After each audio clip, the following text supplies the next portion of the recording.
Welcome to my YouTube channel. Ngayon gagawin ulit kami ng salad fattoush. Ito na ang nasa ilalim, lettuce, salad ng lettuce. Tapos ang isusunod ay ilalagay cucumber.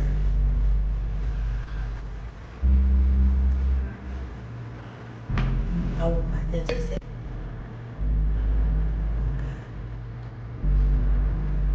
Yan. Tapos ilalagay niya yung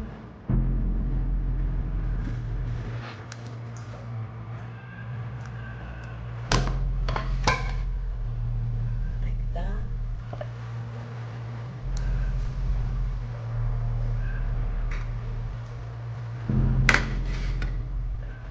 Pag-uli, pupunan na yan. Sige.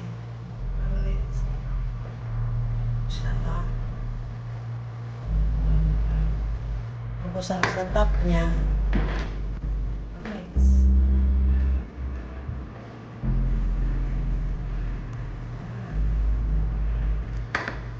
fattoush salad.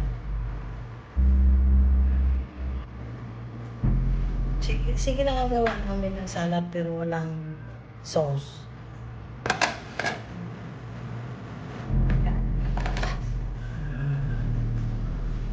So, sunod mga sauce na magagawin na ng mga dressing ng salad.